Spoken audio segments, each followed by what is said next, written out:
Qu'est-ce que vous assure que c'est vrai, ce sont des paroles que Kimbangu avait laissées? Bon, écoutez, c'est marqué, hein, traduit à partir du texte original en Kikongo, conservé à la bibliothèque du Congrès américain de Washington. Vous êtes Kimbanguiste? Je ne suis pas Kibanguiste, je suis sympathisant des Kibanguistes, oui, mais je crois à la parole de Mfumu Kibangu. Vous croyez, oui, mais qu'est-ce qui fait aujourd'hui que l'homme noir n'ait pas cette connaissance?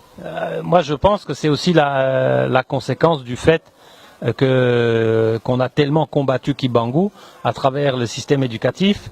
Les autres communautés religieuses ont combattu Kibangu, ce qui fait que ce que vous connaissez de Kibangu n'est que parcellaire. Ce n'est pas une connaissance. Et puis la connaissance n'a pas été réunie. C'est ça aussi.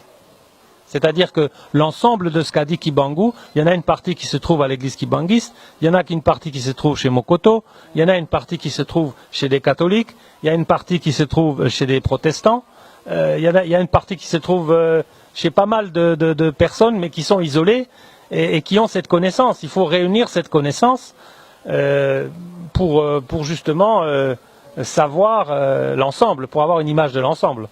Mais d'un autre côté, si vous posez la question pourquoi on est là aujourd'hui, mais c'est aussi parce que vous ne l'avez pas encore tous reconnu. Donc je dirais, Kibangu a été combattu, mais en même temps, chacun doit faire son effort, c'est-à-dire rechercher Kibangu, connaître ce qu'il a dit. Effectivement, vous avez raison de dire, qu'est-ce qui nous dit que c'est vrai? Effectivement, qu'est-ce qui nous dit que ça c'est vrai? Mais c'est facile, hein? Il l'a dit, il y a des témoins. Il y a des personnes qui sont encore qui peuvent témoigner de ça. Et ces personnes, elles vivent où? Elles vivent au Congo. Donc il suffit de réunir l'ensemble des témoignages de ces personnes et vous verrez que c'est conforme. Moi, je ne vois pas pourquoi on mettrait une prophétie pour l'inventer, sincèrement. Ce n'est pas une façon de nous flatter, nous Congolais, pour qu'on vous laisse un peu de temps de rester dans notre pays. Qui va flatter? Qui? Peut-être vous. Tant que blanc, moi j'essaie de vous flatter. Et pourquoi je voudrais vous flatter? Quelle serait mon intention de vous flatter? Vous n'avez pas d'intention. Mais je dis, dites-moi, si vous pensez que j'ai une intention, pourquoi je vous flatterais et quelle serait mon intention, selon vous? Puisque vous posez la question, c'est que vous avez une idée. Il n'y a personne derrière vous? Non, pas du tout. Écoutez, non, pas du tout. Et puis, si je faisais ça, je serais donc hypocrite. Je chercherais à vous tromper. Mais vous savez, je crois que l'esprit Congo, si on essaie de le tromper, on prend des risques. Hein.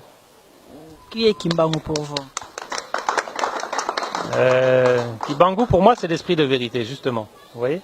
Ce que je ressens, c'est quelqu'un qui a l'esprit de vérité. Donc, quand il dit, imaginez à l'époque, Kimbangu, il est là à l'époque, il a tout un empire colonial contre lui. Il prend sa Bible, parce que c'est ça qu'il faut aussi dire, dans chaque église. Il faut dire que Kimbangu lisait la Bible. Et la Bible parlait de qui? Elle parlait de qui? De Jésus. Il faut le dire. Donc Kimbangu, il a eu l'esprit de révélation parce qu'il a su lire les Écritures mieux que tous les autres. C'est ça. Il a su lire les Écritures mieux que tous les autres. C'est pour ça qu'il a pu sortir des prophéties comme ça. C'est pour ça qu'il a pu dire que l'homme noir deviendra blanc. Pourquoi? Parce qu'il avait senti ça, et il était seul avec sa Bible. Donc, qu'est-ce qu'il faut retenir aussi de l'esprit de Kimbangu? C'est qu'il a eu le courage. Il a eu le courage de dire non. Lui tout seul. Tout un empire contre lui. Vous imaginez à l'époque les militaires, les soldats. Et lui il dit non. Moi je vais parler. Je veux l'indépendance. Je veux la liberté. Mettez-moi, tuez-moi. Ok, je viens, je suis là. Mettez-moi en prison, ok, je resterai en prison, mais je veux mon indépendance. Donc il est mort pour vous. Kimbangu, il a fait plus d'années de prison que Mandela. Mais vous connaissez Mandela, vous ne connaissez pas Kimbangu. Combien d'années de prison, Kimbangu? 30 ans. 30 ans. Mandela, combien? 27 ans. 27 ans. Mandela était un homme d'église? Il n'était pas un homme. Il priait, mais il n'était pas un homme d'église. Kimbangu, c'était un homme d'église. Donc il avait Dieu avec lui. C'est pour ça qu'il a dit ce message, c'était pour vous prévenir, pour vous préparer tous. Pour vous préparer, quand il dit soyez honnêtes, il vous dit lisez la Bible. Mais n'ayez pas peur, lisez la Bible, mais interprétez-la avec votre cœur congolais, avec l'esprit Congo. Vous voyez, ce n'est pas une église de l'extérieur qui va vous dire quoi comprendre. Non, vous avez l'indépendance de comprendre ça. Vous voyez, donc l'esprit de Kibangu, c'est la force spirituelle. Vous voyez, c'est pour ça que les Blancs à l'époque, ils ont eu peur. L'église catholique, mais elle a eu très peur. Mais tous les gens dans le Bas-Congo à Kinshasa n'allaient plus travailler. Les églises étaient vides. Pourquoi? Parce que Kibangu parlait. Et lui, il ne parlait pas pour vous mentir. Il parlait pour vous libérer. Que faisaient les églises? Les églises, elles étaient envoyées par les colonisateurs pour pouvoir vous calmer d'un côté, mais en même temps prendre vos richesses. Vous voyez? C'est la vérité, il faut pas mentir. S'il y a un de mes ancêtres ou de mes frères français qui dit non, on est venu, on ne voulait pas prendre les richesses. Mais c'est faux. Vous avez même Jacques Chirac qui l'a dit. L'Europe ne se serait pas construite sans les richesses de l'Afrique. Je pourrais vous passer le YouTube, Jacques Chirac le dit. Donc c'est vrai, c'est pas caché. C'est pas caché. Mais maintenant, ce sont vos richesses. Donc qu'est-ce que vous allez faire avec vos richesses? Merci beaucoup. Grandeur ya Kimbangu panabino. Na habité message ya yena ngweza message bino boyebi to boyoki on kana mnona. Matondo mingi, mama journaliste. Nakanisi tuleki déjà na émission. Bon, nako bana mwana nsemi ya lobby. Papa nkusu ba lobby. Avant papa nkusu ba ya. To lobby papa mpali ba ya kabakata bango mutu pona likambo. Sikoyo papa mpali ateyaki l'homme noir esengeli azonga na bunzambe na ye. Babomaki bakataki mutu. Sikoyo lelo toyoki mundele moko lobi.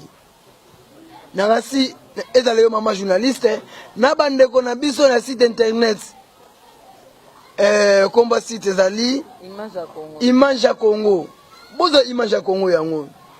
Sikoyo yo mutu mundu kata susu mundele mutu. Pona sanga mbulusu Kimbangu zoloba. Yebi benga su satana ponga ine par ko di satana bobenga antikriste. Azana mutu te na sima batindi ete. Bon, soki batindi ye kasi lelo makambo azoloba wana. Prophétie mfumu Kimbangu yote anga wana. Est-ce que ngamna pesi? Est-ce que awa lobi awa soki batindi ye kasi batindi ye pona koya ko témoigner likama mbulusu Kimbangu. Kolala bientôt la mokalisu te. Oh, est-ce que makambo te awa ya kolala sabiso pongi? Kolala sabiso pongi pona kombo Yesu Kristo. Kasi awa témoigner sans Kimbangu Afrique et côté le matin. Nde pona ngai mama journaliste nazana esengo makasi.